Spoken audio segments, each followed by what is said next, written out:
On This Week in Enterprise Tech, we know that AppSec and cloud security skills are some of the most demanded out there, but some of the shortages of staff is starting to wear thin on security teams. Curt will take us through that. Plus, we've heard of Huawei, right? Well, lately they've been popular in the global tech news and infamous in the rumor mills on social media, and it's now time for us to hear directly from them. And you get a chance to right here in TWiT. Today we have Andy Purdy, Chief Security Officer of Huawei Technologies USA. Shouldn't miss it. TWiT on the set. This Week in Enterprise Tech is brought to you from LastPass Studios. Stay in control when it comes to your company's access points and authentication. LastPass makes security simple for your remote workforce. Check out lastpass.com/twit to learn more. Podcasts you love. From people you trust. This is TWiT. This is TWiT, This Week in Enterprise Tech, episode 404, recorded July 31st, 2020. Security standards not found. This episode of This Week in Enterprise Tech is brought to you by Wasabi Hot Cloud Storage. Thinking about moving your data storage to the cloud? Wasabi is enterprise-class cloud storage at 1/5 the price of Amazon S3 and faster than the competition, with no fees for egress or API requests and no complex storage tiers. Start a free trial at wasabi.com and enter code ENTERPRISE. And by Barracuda. Did you know that 91% of all cyber attacks start with an email? To uncover the threats hiding in your Office 365 account, get a secure and free email threat scan at barracuda.com/enterprise. And by Security Scorecard. Security Scorecard helps enterprises manage digital threats with a 360-degree view of cybersecurity health through a single pane of glass. To learn more and sign up for your free account, visit securityscorecard.com/twit.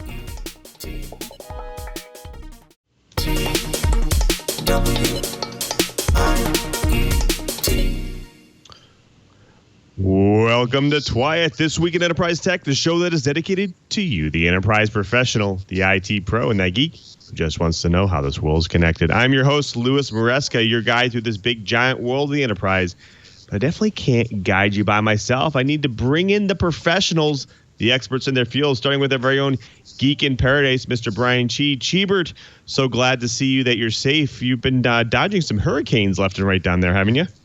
Yeah, it was almost like there's a force shield right above the Hawaiian Island chain, and Hurricane Douglas just kind of slid right along and, went off in merry way. Some people were saying, oh, it saw COVID and they got out of there because they didn't want to go into a mandatory 14-day quarantine. Right, whatever. Right. I've been busy packing. Well, outside hurricanes, you said you're busy packing. Anything else that's keeping your time busy? Yeah, it's just packing and more packing, trying to stay safe and all that kind of good stuff. And all that good stuff, yeah. Sounds good. Thanks, Cheever. Thanks for being here. We'll start talking about experts. We also have our favorite security enterprise journalist, Mr. Curtis Franklin. He's the senior editor over at Dark Reading. Curtis, how are you, my friend? How's Florida? Well, we're getting ready to dodge a hurricane down here. We have Isaiah, which may or may not give us some heavy weather sometime this weekend. But regardless of what the weather does, I'm getting ready for Black Hat and DEF CON. Both of those come up next week. I've got a bunch of interviews set up. I'm chosen the panels I'm going to sit in on and report back out via Twitter and at Dark Reading, and I'm even starting to make my plans for DEF CON next weekend, trying to decide which of the villages I'm going to pop in on. Right now, I'm thinking seriously about the AI village, IoT, and just for me, the ham radio village. Now, as you gear up the DEF CON, what's the badge this year? Do you have one with you, or have you seen it yet? I do not have a badge. DEF CON is free and virtual this year, so the badge is optional. But if you get it, the badge is actually a audio cassette that has, as DEF CON badges do, let's call it a puzzle on it, as well as some music for the all-important DEF CON soundtrack. The DEF CON badges are always entertaining and show a lot of creativity. This year's no different, even though DEF CON is in, as they're saying, safe mode. That's right, safe mode. Right. Well, we're looking forward to that coverage for sure. But speaking of gearing up, it's definitely been a busy week in the enterprise, so we should definitely get started. Now, you may have heard AppSec and cloud security skills are some of the most in demand, right? Well, the shortage of staff is starting to actually wear on some security teams. So Curtis will take us through that and how that's doing. Plus, we've all heard of Huawei, and lately they've been popular in the global tech news and infamous in the rumor mills of the social media. And it's not just about releasing new hardware and services. It's time we hear right from them, and right here on TWiT, you're going to get a chance to. Today we have Andy Purdy, Chief Security Officer for Huawei Technology USA, later in the show. But first, it's been a busy week in the enterprise, so let's go ahead and jump in this week's news blips. Now, it wouldn't be an enterprise week without a leak. Now, startups have begun to disclose data breaches after a massive leak of stolen databases was published on a hacker forum this month. This week, Shiny Hunters, a threat actor known for data breaches, began to leak stolen databases of 18 websites for free on a hacker forum.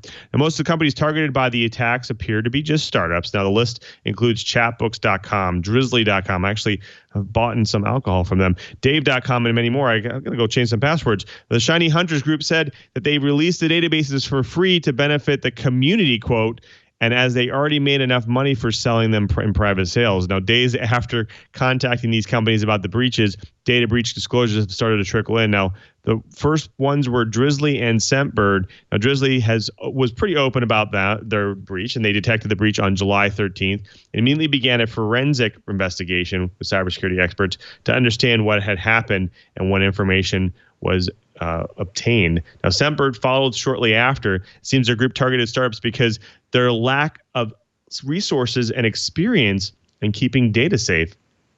Now, I would say one thing, go change your password and username if you can on these sites if you haven't done so already. But this definitely sounds like a lesson for all organizations, including startups, that they should take data security serious. Otherwise, it could mean your demise. Well, citizens are increasingly worried about how companies are using their data. 9 out of every 10 citizens wanting the government to take on a greater role in the protection of their online information, according to a representative survey conducted by professional services firm KPMG. The survey of 1,000 respondents in the United States found that nearly every American, well, that's 97%, considered data privacy to be an important issue, with 87% labeling digital privacy as a human right. Overall, citizens have an increased awareness of the issues and don't like what they see, says Steve Stein, Principal of Cybersecurity Services at KPMG. U.S. citizens are nearly united in their support for more government legislation to protect their rights to data privacy. While 86% of citizens say they must take some responsibility in protecting data, 90% argue that the government should play a role as well. The greatest majority, or 91%, hold that companies should take responsibility. In fact, nearly half respondents consider corporate responsibility for data privacy a key social agenda for businesses, second only to companies' improvement of labor and workforce policies. Consultants recommend that companies make data privacy a priority in 2020 and pay more attention to their customers' concerns about how business uses their data. With the overwhelming support among citizens for more privacy legislation, corporate inaction will likely lead to more legislation if it's not too late to stop it already. Amazon is saying that police demands for customer data have gone up. Amazon has said the number of demands for user data made by the U.S. federal and local law enforcement have increased more during the first half of 2020 than during the same period a year earlier. The disclosure came in the company's latest transparency report published last Thursday. The figures show that Amazon received 23% more subpoenas and search warrants and 29% increase in court orders compared to the first half of 2019. That includes data collected from its Amazon.com retail storefront, Amazon Echo devices, and its Kindle and Fire tablets. Breaking those figures down, Amazon said it received, quote, 2,416 subpoenas turning over all or partial user data in 70% of the cases, 543 search warrants turning over all or partial user data in 79% of cases, 146 court orders turning over all or partial user data in 74% of cases. The number of requests to the company's cloud services, Amazon Web Services, also went up compared to a year earlier. Well, my comment is that while this is Big Brother, and they might be listening, it seems law enforcement is taking advantage of some new tools. My suggestion is to make sure the mute button on top of your Echo is on if you want privacy. And maybe as a suggestion to Amazon, perhaps you might want to consider a more prominent mute button on future models to go with the camera shutters you started adding on some of your emerging devices. Now, for years, free speech and press freedoms have been under attack in the country Turkey. Now, the country has the distinction of being the world's largest jailer of journalists and has been, in the recent years, been cracking down on online speech. Now, and a new law passed by the Turkish parliament on July 29th introduces sweeping new powers and takes the country another giant step forward towards further censoring speech online. Now, the law was ushered through Parliament pretty quickly and without allowing for opposition or stakeholder inputs, and aims for complete control over social media platforms and the speech they host. Now, the bill was introduced after a series of allegedly insulting tweets aimed at their president's daughter and son-in-law, and aims to eradicate hate speech and harassment online. Now, the law would mandate social media platforms with more than 1 million daily users to appoint a local representative in Turkey, which activists are concerned will enable the government to conduct even more censorship and surveillance. Now, failure to do so could result in advertisement bans, steep penalty fees, and most troublingly, bandwidth restrictions. Now, shockingly, the legislation introduced new powers for courts to order internet providers to throttle social media platforms' bandwidth up to 90%. Practically blocking access to those sites. Now, local representatives would be tasked with responding to government requests to block or take down content. Now, the law foresees that companies would be required to remove content that allegedly violates, quote, personal rights and the privacy of personal life within 48 hours of receiving a court order or face heavy fines and penalties. Now, it also includes provisions that would require social media platforms to store users' data locally, prompting fears that providers would be obliged to transmit those data to the authorities, which experts expect to aggravate the already rampant self-censorship of Turkish social media users. Now, Turkish officials reference Germany's Network Enforcement Act, or NetzDG for short, which claims to tackle, quote, hate speech and illegal content on social networks, and was passed in late 2017. Now, it sounds like countries like these may be forcing free speech businesses out of the countries in the near future until revolution occurs. A Florida teen has been arrested for orchestrating last week's Twitter hack. U.S. authorities have announced that they arrested the main suspect behind this month's major Twitter hack and charged 2 others as accomplices. According to Florida news outlet WFLA-TV, which first reported on the arrest, Graham Ivan Clark, a 17-year-old teen from Tampa, Florida, was arrested early this morning in Tampa following a nationwide collaboration between the FBI, IRS, DOJ, and Secret Service. According to a press release from the DA's office, the teen now faces 30 felony charges. Hours after the press conference, the U.S. Department of Justice announced additional charges against 2 other suspects, Mason Shepard, a.k.a. Chewan, 19, of Bognor Regis in the UK, and Nima Fazeli, a.k.a. Rolex, 22, of Orlando, Florida, who are believed to have helped Clark in the hack. Twitter said hackers used phone-based social engineering to gain access to Twitter employee accounts, while a New York Times report has said that hackers breached employee Slack accounts and found credentials for the Twitter backend pinned inside a Slack channel. Hackers interacted with 130 accounts, according to Twitter, and for 45 of those accounts, they initiated a password reset, logged into the account, and sent tweets to promote their cryptocurrency scam.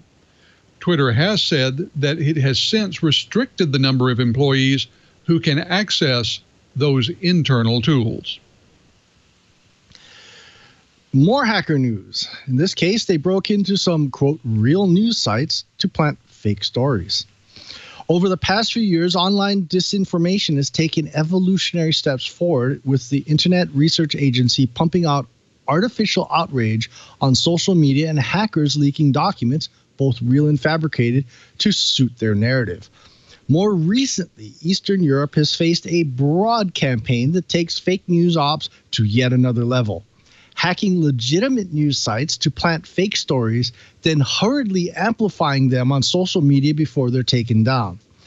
On Wednesday, security firm FireEye released a report on disinformation-focused group it's calling Ghostwriter. The propagandists have created and disseminated disinformation since at least March 2017, with a focus on undermining NATO and the U.S. troops in Poland and the Baltics. They've posted fake content on everything from social media to pro-Russian news websites. In some cases, FireEye says Ghostwriter has deployed a bolder tactic, hacking the content management systems of news websites to post their own stories. They then disseminate their literal fake news with spoofed emails, social media, and even op-eds the propagandists write on other sites that accept user-generated content. Wow, this just brings new light to the term fake news. Now, I don't know, is it time to start putting hashing codes for posted stories? Maybe. Now, most online communication companies are seeing stress with more remote people during this pandemic. Now, Zoom is one of those companies that has been hit pretty hard with this set of issues this year. Now, Zoom bombing being one of those issues. However, Zoom has another problem. A simple vulnerability found in the web client of video conferencing platform Zoom could have allowed hackers to listen in on any private meeting of their choosing. That's right, private meeting. Now, identified by Tom Anthony, VP product at SEO firm SearchPilot, the Zoom vulnerability stemmed from the absence of rate limiting on private meeting login attempts. Now, Zoom meetings used to be protected by a 6-digit numeric password, making it for a maximum of 1 million different permutations. Now, this might sound like a considerable number, but using a simple Python program, a hacker can easily trial all possible passwords and brute force their way into any meeting in just minutes. The meetings are set to take place at regular intervals are particularly vulnerable to attacks since the password remains the same for each batch scheduled meetings. Now, since March, researchers have uncovered a lot of vulnerabilities in the service, from the opportunity for credential theft to app hijacking and malicious code injection and more, forcing the companies to suspend product development for a period to focus on eliminating security bugs. Now, after verifying the brute force exploit using a crude Python program running on an AWS machine, Anthony disclosed a vulnerability on April 1st, which led to the suspension of the web client on April 2nd, an outage that lasted for about a week. Now, during that time, Zoom implemented policy that required web client users to log into an account before joining the meeting. Now, the company also made default passwords longer and included non-numeric characters, drastically increasing the number of possible password permutations. About time. Now, over time, Zoom will eventually evolve their service into one that might be more secure, but it also might seem that it might be harder to use as well. We'll have to see.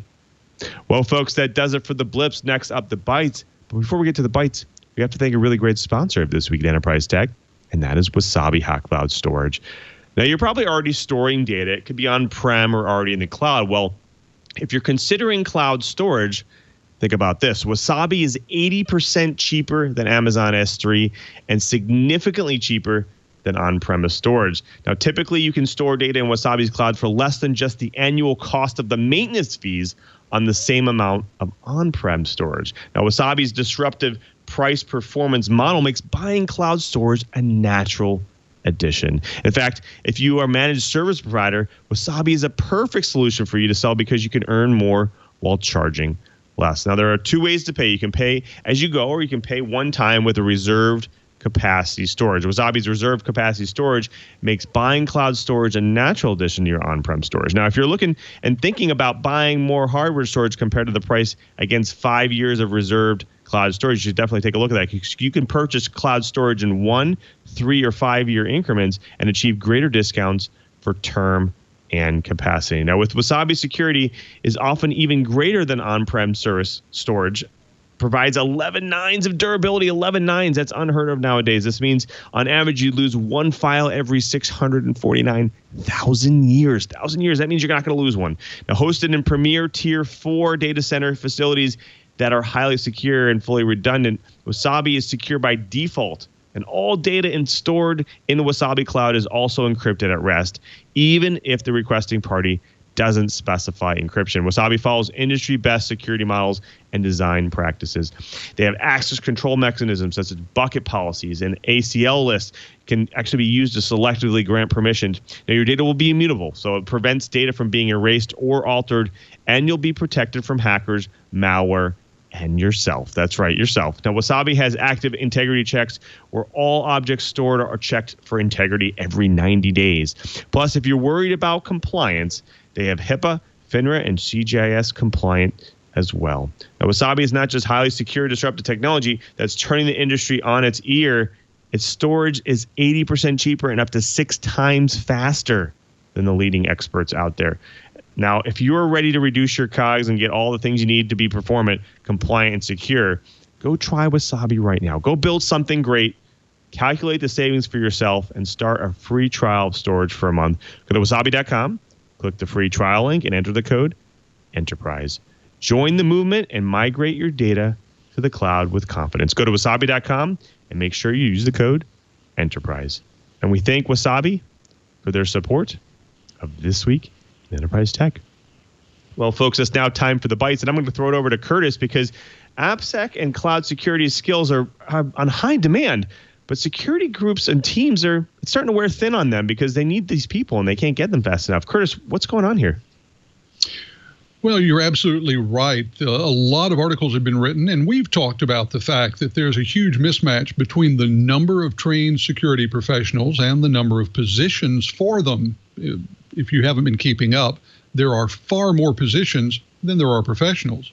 A couple of new studies say that an ill-defined career path is hampering the growth for those IT security pros and contributing to the shortage that we have. A new report by Enterprise Strategy Group and the Information Systems Security Association shows people with IT security skills continue to be a blazing hot commodity, but a continuous lack of training, career development, and long-term planning often results in many of them largely going through their careers overworked, overstressed, and with very little strategic direction. Organizations should demonstrate care and willingness to invest in employees and staff, says Candy Alexander, president of ISSA International. She says, don't treat them as a resource that's easily replaced, because they're not.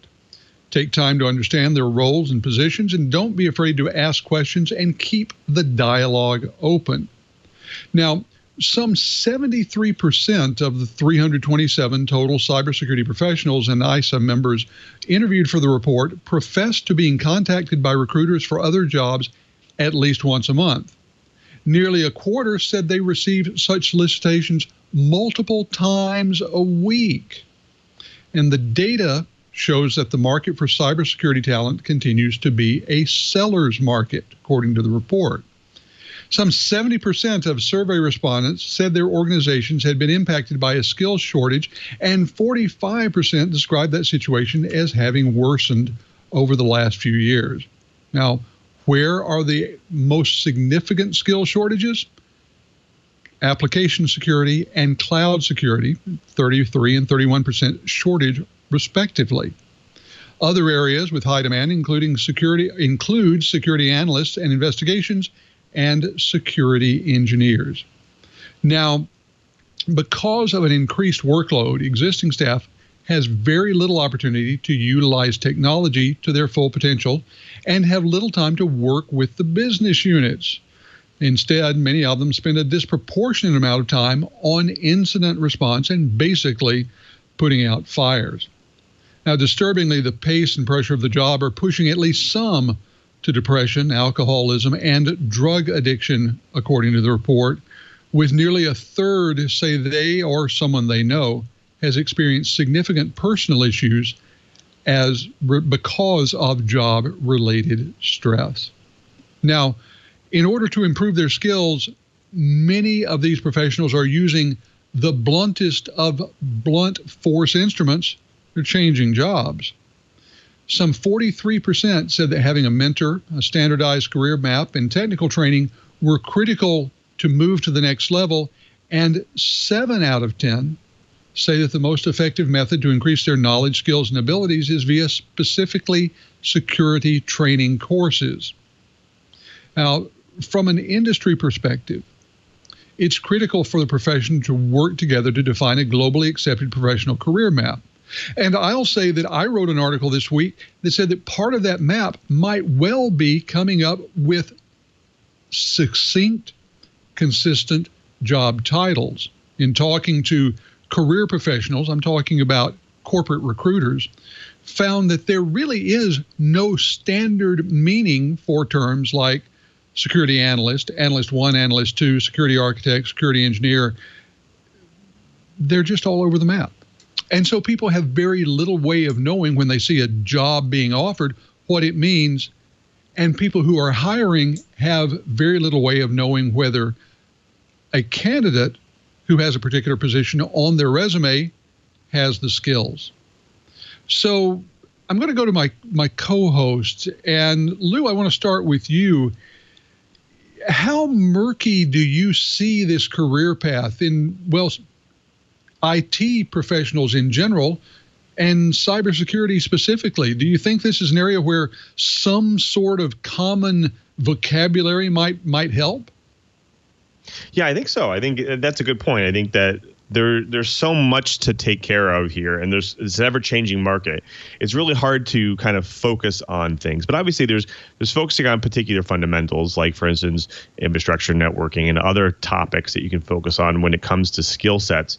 But when it comes to staying on the forefront of security issues or, hacker ways of doing hacking and network security, it's really tough. And so I think you're right. I think there needs to be a common language, a common set of ways of talking about these things, and another way to actually stay up on these things too, like finding a process or a set of principles to stay and focus on those things. So yeah, I definitely think that a common language would help. But again, because the market's changing so quickly, you never know. You might actually end up that vocabulary actually having to change as well. Well, that's certainly true. I want to turn to Brian. I know, Brian, that you have you have been an advisor and a mentor to lots and lots of young people as they were beginning their careers, and you've talked to many people as they progress through their careers. What kind of advice have you given regarding titles, or do you find that titles really don't matter that much regardless of what we say? Actually, my first piece of advice for anyone that thinks they want to get into security is shut the heck up on social media. I've actually had a couple of students that have managed to spectacularly trash their chances at getting a security clearance because they wouldn't shut up on social media. So that's a big piece of advice. The other sad part is that a lot, at least in my experience, I used to be the information systems security manager for a fairly large university. And unfortunately, that position got taken away. I didn't leave. It got taken away because the person put in my place was more politically correct than I was. I had the cardinal sin of calling a spade a spade. So that kind of trashed my ISSM career pretty quick.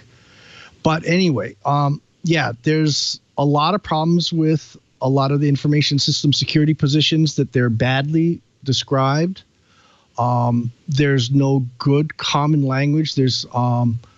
I think there needs to be some good templates for people to use for describing the positions.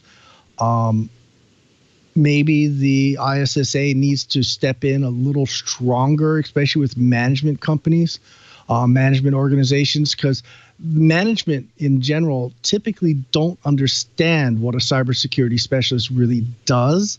It's kind of a black box to a lot of managers. And, it's a new thing that needs to change over time. And I think it needs to be changed cooperatively. So this sounds actually like a really good column for dark reading, if you ask me. Funny thing that, the career path is going to continue to be jumbled, but professionals are going to continue to be in great demand, which is great because it gives us lots to talk about here on TWiT for a long time into the future. Now, it's not so long in the future, but we've got plenty more to talk about on this episode of TWiT. And to get us headed in that direction, Lou, we're going to turn it back over to you. Thank you, sir. Thank you, Curtis. Well, folks, next up, we have a guest to drop some knowledge on TWiT Riot. But before we get to that, we have a really great sponsor we have to thank for this week in enterprise tech, and that's Barracuda. Now, Barracuda is a provider of cloud-enabled enterprise-grade security solutions that protect email, networks, data, and applications. Now, think about it. Suddenly, you have dozens, hundreds, or maybe even thousands of employees working remotely, each one of them getting tons of emails every day, making them vulnerable. Now, 91% of all cyber attacks start in an email. Spear phishing, ransomware, account takeovers, conversation hijacking.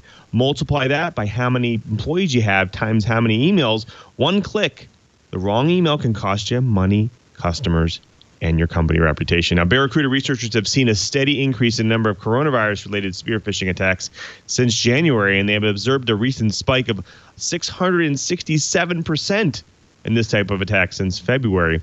Now, get the protection you need for your company with Barracuda Total Email Protection. It includes all-in-one security, email security, backup, archiving, AI-based protection from spear phishing, account takeover, and business email compromise, and automated incident response that gives you the option to quickly and efficiently address attacks as they come. Now, security awareness training helps educate your employees and your workforce so your employees can be the first line of defense against these attacks.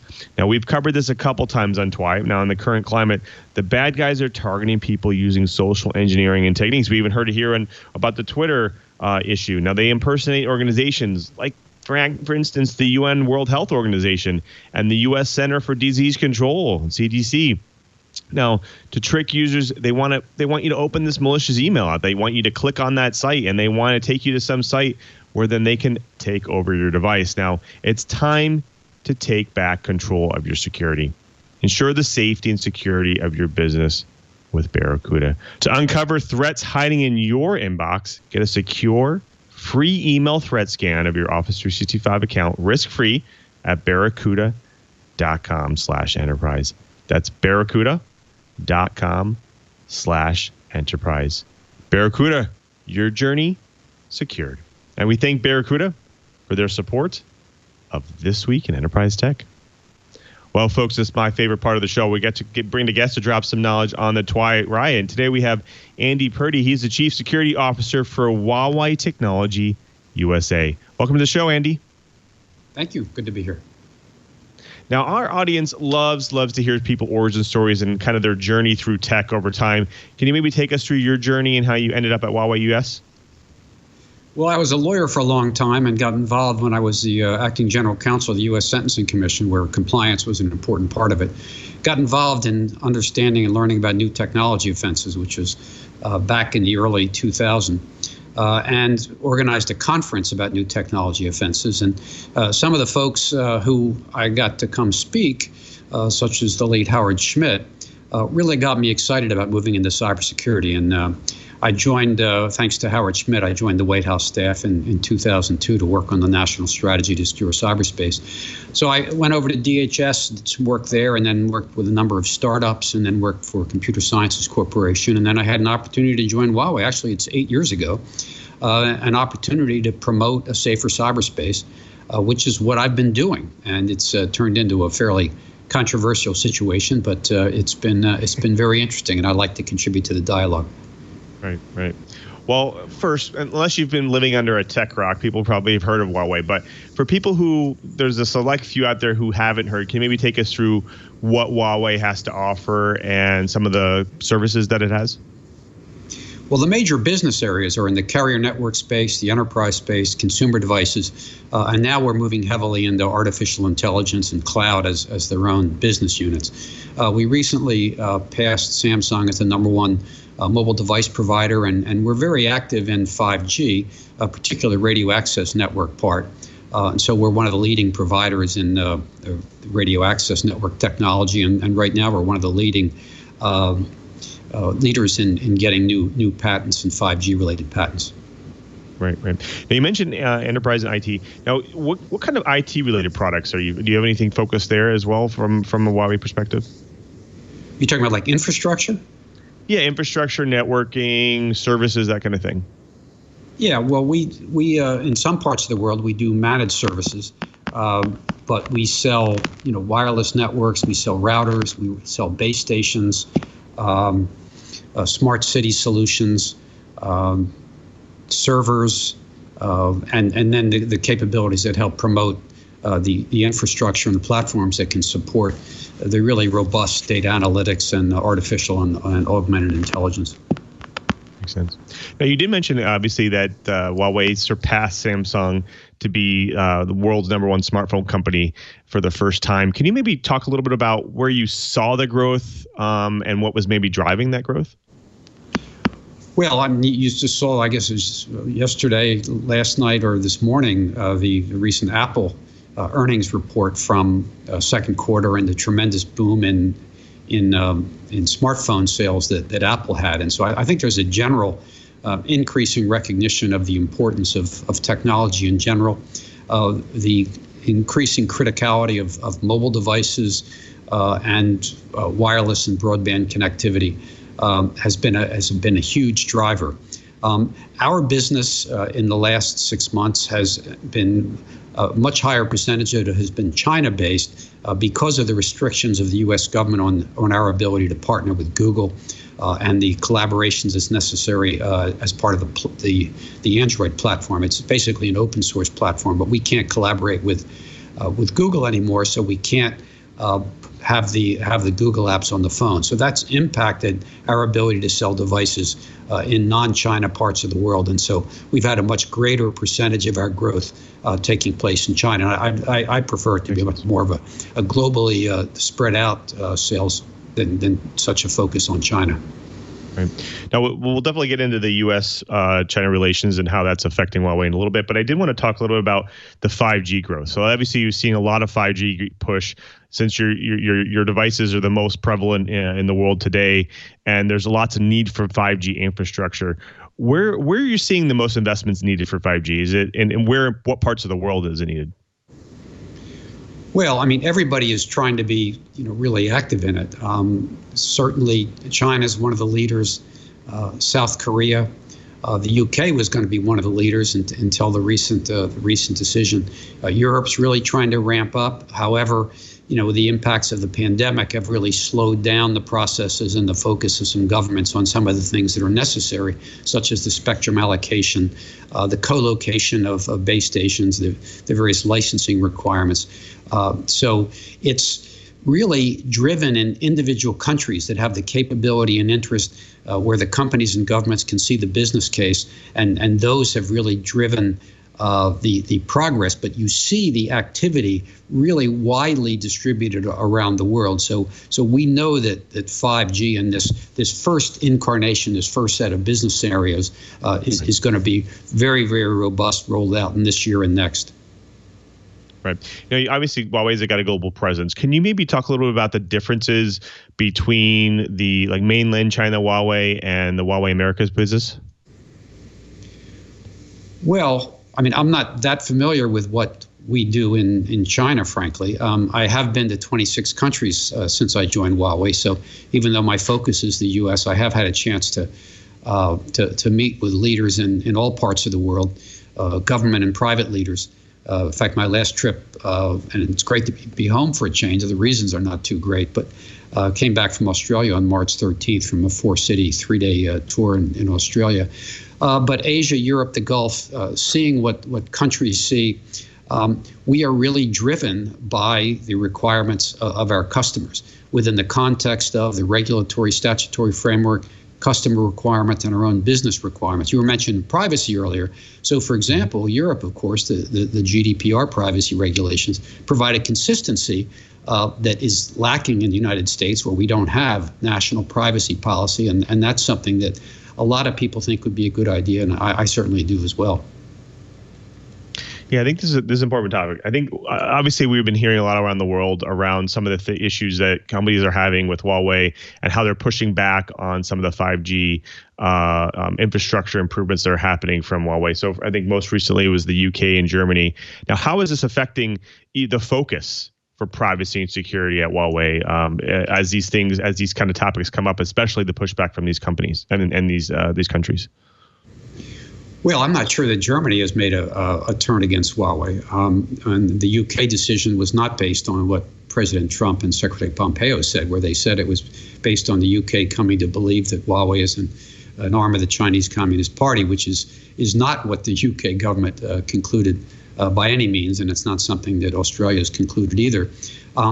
Our focus on trying to be more effective and more transparent about what we're doing in terms of cybersecurity and user privacy protection has been, what I've been experiencing and being a part of since I joined Huawei just over 8 years ago. And part of it is the effort to build greater standards, internationally recognized standards that can provide a higher level of assurance, but independent testing as well. So that way you can make sure that the telecom and mobile operators, for example, are doing what they need to do. You need independent testing, given the sophistication of the threat. And of course, it's a shared responsibility, as the folks at Orange and elsewhere have said. You've got the telecom and mobile operators on the one hand, and you've got the equipment vendors on the other, and other third-party suppliers. And so there's a lot of misunderstanding as recently as this week with one of the representatives of the State Department in a conference just stating something that is just patently false, and he has a tendency to do this over and over again, which is really mind-numbing. He ignores the role of the telecom and mobile operators in controlling and managing cybersecurity and controlling whether, how, and when a telecom supplier such as us might access customer network and customer data, and the processes that are done to make sure it's done under the strict oversight and strict technology and policy controls to help protect security and to help protect privacy. So there really isn't enough emphasis yet. And now I think the U.S. government is now going to start getting involved in 5G standards, which have led to security enhancements for this first phase of 5G, which is really on the increased speed and mobility. And that is great news, because then the U.S. government can be part of the threat matrix as we move into the other parts of 5G for the next 3 to 5 years, as the technology enabling features of 5G, which are going to bring the huge benefits to all of us, including the ability to use the big data analytics, robotics, machine learning, and AI to help drive and create digital industries and services. But given the sophistication of the threat, it is critically important that one's thinking about the benefits of 5G or the benefits of technology. Competition is critically important, and you need to make sure there's an objective and transparent basis for knowing which products and services are worthy of trust. Makes sense. Well, I do want to bring my co-host back in because they're chomping at the bit here behind the scenes. Chee, I want to throw it over to you first.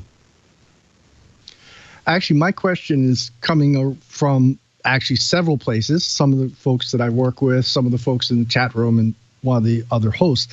And they're asking me to ask, how would you respond to the, claims, rumors that some of the code that Huawei has been using in especially network equipment has, shall we say, been squishy on their right to be used?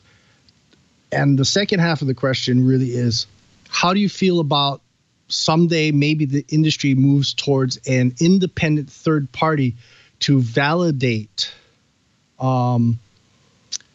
network security code and so forth beyond just having to trust us? Oh, absolutely. Let me start with the final point. In fact, we have a transparency center in Brussels that not only customers can go in and evaluate our product, governments, independent experts can do it.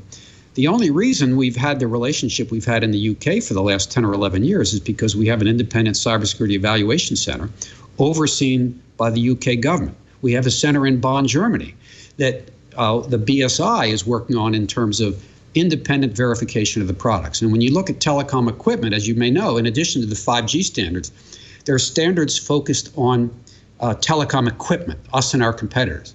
And that's the NESAS, Network Equipment Security Assurance Scheme. And that sets out the standards for the telecom equipment and provisions for independent testing of the products, modeled after the common criteria approach where you have recognized laboratories. So we are absolutely all in with the idea of independent testing of products. And in fact, I'd go one step further. I'd love to see the community, you folks and folks that you know, call on, and same what happened with telecom and mobile operators, but call on Huawei and our competitors. Let's have a transparency and assurance initiative.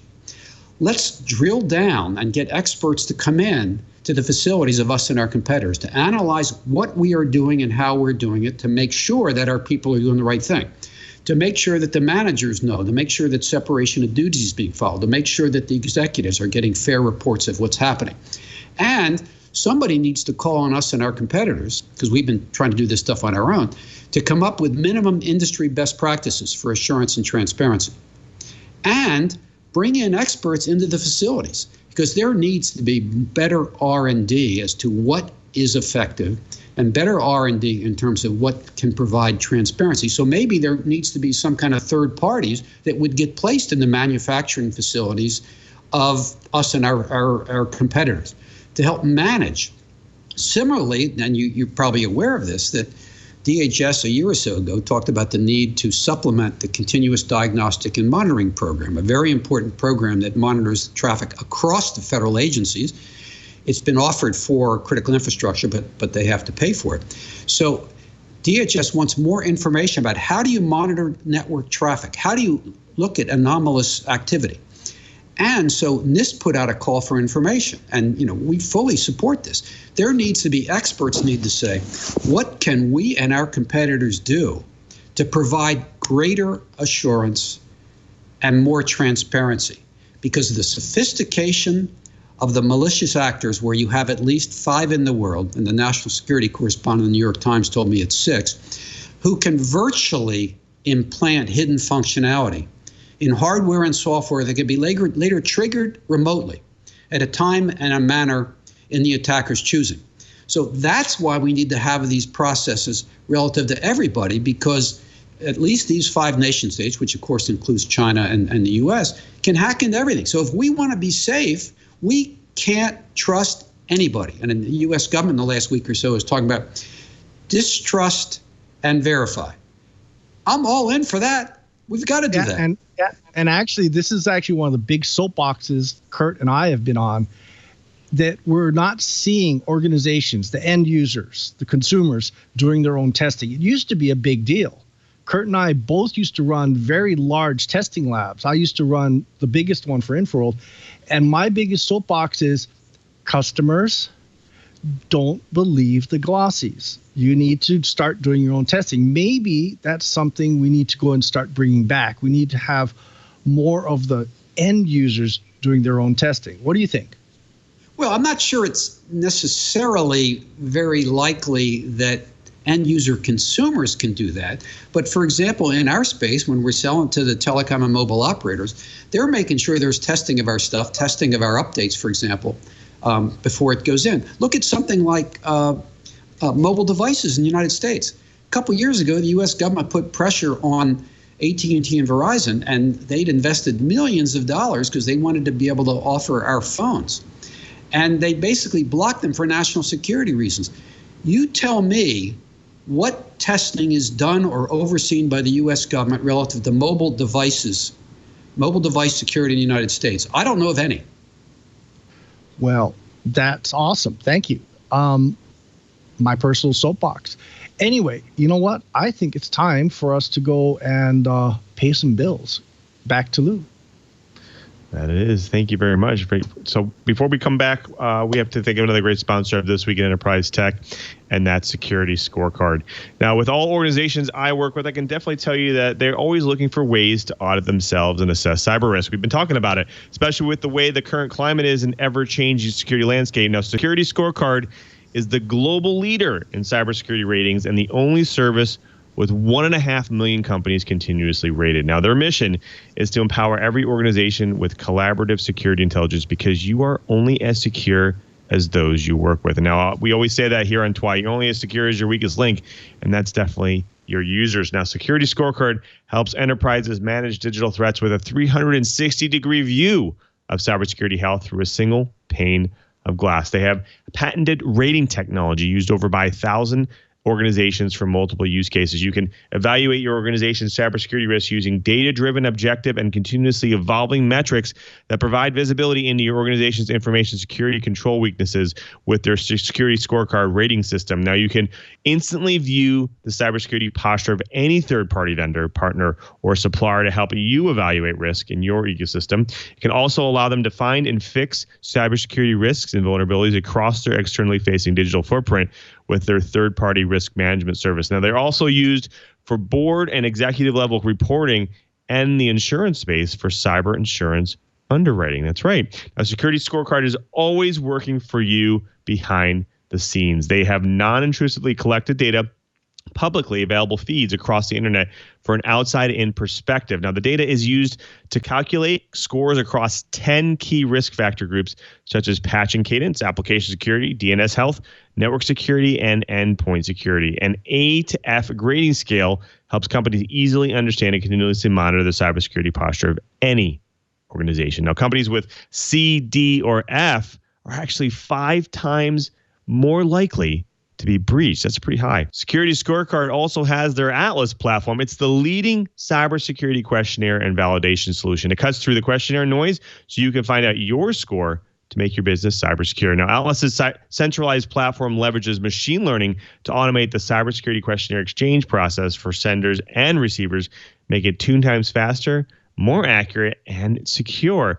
Now, Atlas is the only platform in the market that instantly maps cybersecurity rating data to individual responses, providing a true 360-degree view of risk. Now, cut the questionnaire cycle in half, save hours with 20-plus industry standard questionnaires or their custom questionnaire wizard. Collaborate easily and securely with your team and third parties. Security Scorecard believes that every business has a right to its own cybersecurity rating. They were awarded Best Product Security Ratings by 2020 SE Magazine Awards. And now I hope you've been listening, because Security Scorecard is something all organizations should be using to assess their risk. The combined power of Security Scorecard ratings and Atlas gives organizations a 360-degree view of cybersecurity for any company in the world. Sign up for your free account by visiting securityscorecard.com/twit. Check the score of your business and up to 5 others. To learn more, sign up for your free account. Visit securityscorecard.com/twit. And we thank Security Scorecard for their support of This Week in Enterprise Tech. Well, folks, we've been talking with Andy Purdy. He's the Chief Security Officer over at Huawei Technologies USA. Andy, thank you so much for being here. I do want to bring in my other co-host, Curt, because he's been chomping at the bit. He has some questions for you. Curt? I appreciate it. Yeah, I do have some questions, and one of them is getting back to this notion of some standards in security. We know that the number of companies that can provide carrier-grade infrastructure, it's a small universe. And there are engineering associations and committees that handle pretty much every facet of those bits of equipment. Do the nations themselves make it more difficult for the infrastructure providers to come together and say, we can set up standards for providing secure private communications wherever it happens to be in the world? Well, I think right now there's tremendous collaboration. I mean, the 5G effort with 3GPP and GSMA for the internet infrastructure is very much across the board. And now the telecom equipment standards, the NESAS, and you see it strengthened by what the process you may be aware of going on in the EU, where a lot of input is going to be gathered in August and early September based on the whole work they did with the 5G threat assessment. So there's going to be an awful lot, and maybe it'll be similar to a GDPR privacy type thing, but I think there could be hopefully a fairly consistent approach of standards and requirements in the EU that could perhaps be a model for what we're doing in the U.S. Although they have a tendency sometimes to simply say, well, here's a toolbox, here's a bunch of stuff you can do. And I don't know if that's quite as good as having some standards that provide minimum. Well, talking about the international, you mentioned especially 5G being implemented around the world in various ways and on various schedules. When you get to some of the developing nations, are you finding that they are more willing to lean on some of the work being done by, say, the EU for the standards that they're willing to accept? Does that make it easier from a security perspective if some of the developing nations can lean on the work of some of the more developed nations? I think there's a tendency for individual countries wanting to do it their own way.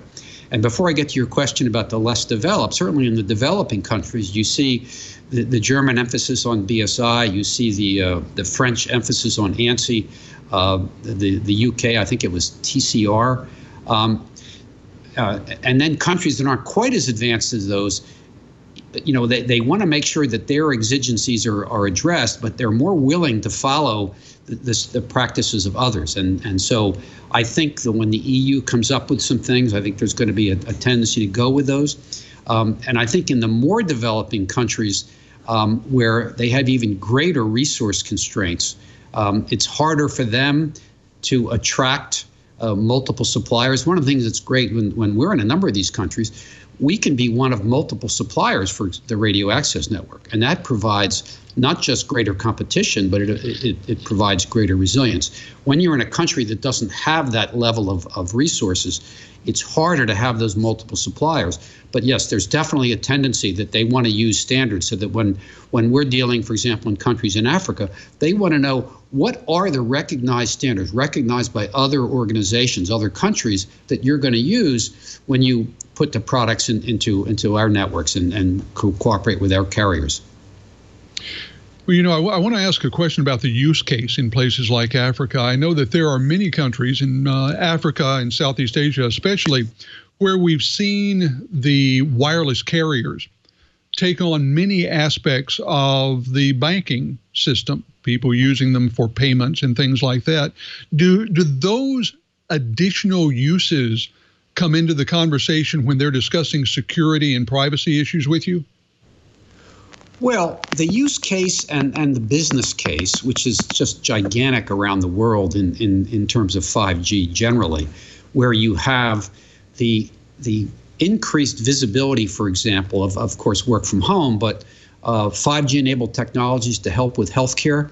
I think the business case for the importance of that for healthcare, whether it's going to be, you know, wave 2 of the pandemic or the next level of pandemic, or the need to be able to bring in high-quality resources and big data and AI for the benefit of folks that may be remote, that are somewhere else. The use case, the business case, is critically important because it's not just government. Usually it's network or telecom operators who have to spend money and have to make the investment, and they don't want a big lag time between when they make the investment and when they're going to get the results. So that's kind of a balancing of kind of, you know, what is driving it, kind of a bottom up, what's driving it that can convince the telecom and mobile operators that it's worth it to spend the money, and convince the governments to help support it, or they think it's going to really help their country be competitive in terms of technology and the kind of industries and businesses that might be enabled by 5G. Outstanding. I appreciate that. I know it's a complex set of questions as you move between the various economies and various needs of countries around the world. Well, for my last question to you, I have something that comes from an entirely different direction. So we're going to move away from 5G entirely. In my role over at Dark Reading as a senior editor, I talk to a lot of CSOs and a lot of CSOs. And a bunch of them have a life as a former attorney.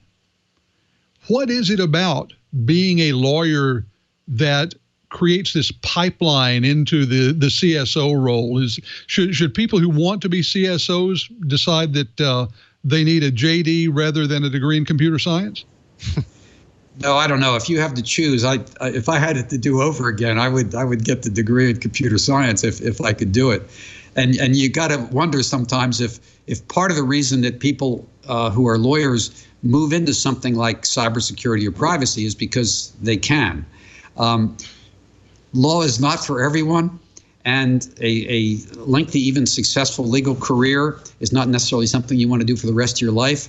And in the last 18 or 19 years where I've been working in cybersecurity, the growing recognition of the importance of this and the dynamic changing nature of this, and frankly, some of the aspects, as you know, in terms of information security and network security, the emphasis really is on risk management rather than compliance. However, when you're within an organization, you've got to make sure you've identified the requirements for the different elements and activities such as IT and HR and procurement and whatever. And you've got to make sure that you're going to hold people accountable using separation of duties, using independent audits.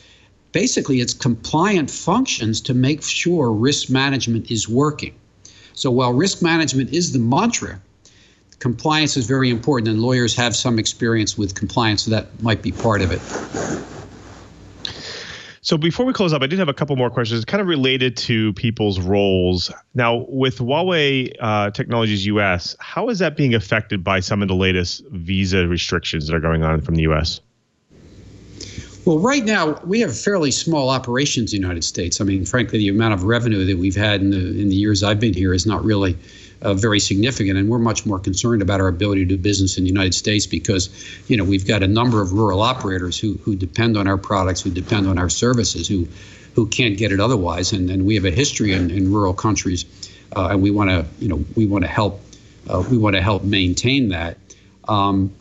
So the visa restrictions at present have really not had any impact. I'm not aware of there being any impact. I have to think over time that there will be some impact, but we're not really sure what that will be. I mean, the U.S. government is basically doing a system of stepped escalations over the last at least 18 months to try to continue to hurt China by hurting Huawei. And so now they've turned to visa restrictions, and they'll probably come up with something else next. Right. Well, Andy, thank you so much for being here. We're running a little low on time. I did want to give you a chance to maybe tell the folks at home where they can learn more about Huawei, your organization, and some of the latest offerings. Well, folks can reach out to me on my Twitter site. I'd be happy to send some references. Our Huawei.com site, the English language site with solutions, where we go into the kinds of solutions we're working on, and generally it's in partnership with others, solutions in the artificial intelligence and cloud space, what we're doing using these kinds of enhanced analytics to help increase the cybersecurity assurance of our products, and the extent to which our products can be trusted by others.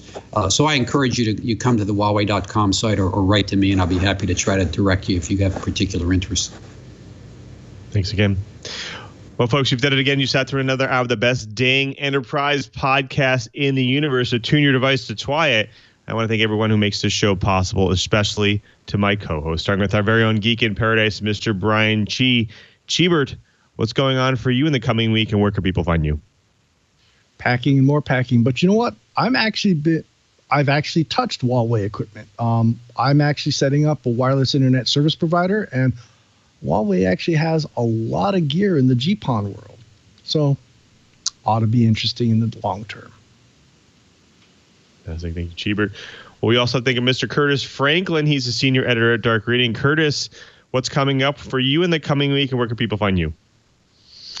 Well, by the time you get to midweek, I'm going to be kind of all black hat all the time. So this coming week, you can find my writing, as always, at Dark Reading and the Edge of Dark Reading. I'll be doing lots of tweeting and even try to see if I can get more stuff up on Instagram. So follow both my accounts. That's KG4GWA on Twitter and Curt_Franklin on Instagram. But always head over to Dark Reading, because that's where you'll see my latest writing, and that's where we're going to be covering these two conferences and getting ready for a very active virtual safe mode conference season for the fall. I'm really looking forward to it. Well, thanks again for being here, guys. We want to thank you as well as you're the people at home. You're the person who drops in each and every week. You listen to our show and get your enterprise goodness.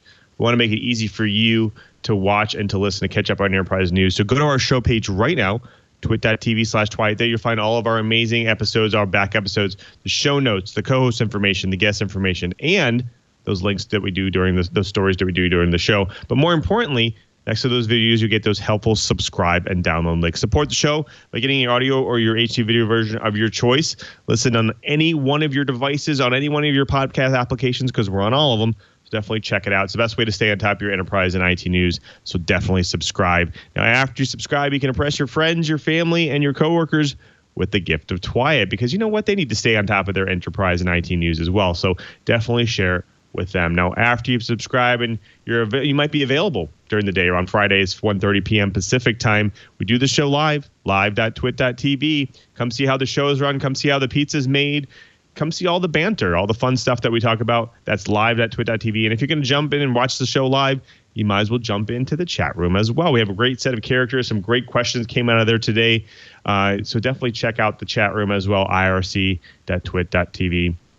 We love the chat room, and we would love you to be part of it as well. Now, if you can't watch the show live, you can't be part of the live show, the live stream, as well as the live chat room, come join the 24/7 discussion over at our twit.community. It's a really great website where all of our co-hosts and hosts are out there. We talk about technology, all the topics, all the shows we talk about there. 24/7 discussion at twit.community. Now, remember, you can always follow me, twitter.com/LeoMem. There I post all my enterprise tidbits. Plus, I get to have great conversations with people like you. You can see how I'm building my deck in the backyard. You can see how I'm talking a lot about the upcoming Black Hat and DEF CON and all of the latest and greatest enterprise things that are coming up. Plus, you can see what I do during my normal work week at Microsoft at developers.microsoft.com/office. There we post the latest and greatest ways for you to customize your Office experience. I also want to thank everyone who makes this show possible, especially to Leo and Lisa. They continue to support This Week in Enterprise Tech each and every week, and we really couldn't do this show without them, so thank you for their all support. And of course, I want to thank all the engineers and all the staff at TWiT. And of course, I also want to thank Mr. Brian Chee one more time, because he's not only our co-host, but he's also our tireless producer. He does all the bookings and the plannings for the show, and we really couldn't do this show without him. So thank you again, Cheebert, for all your support. And before we sign out, we have to thank Victor. He's our editor, as well as our TD for today, Jeff. Jeff, thank you so much for all your support and keeping us on our toes, because we're constantly changing stuff on you. We appreciate all your support and all your help. That's okay. That's what keeps me on my toes. I look and see a change, and I'm like, oh no, I got to get it in there before they cut to it. Great job. Hey, great show. A lot of information there. Could have been longer, right?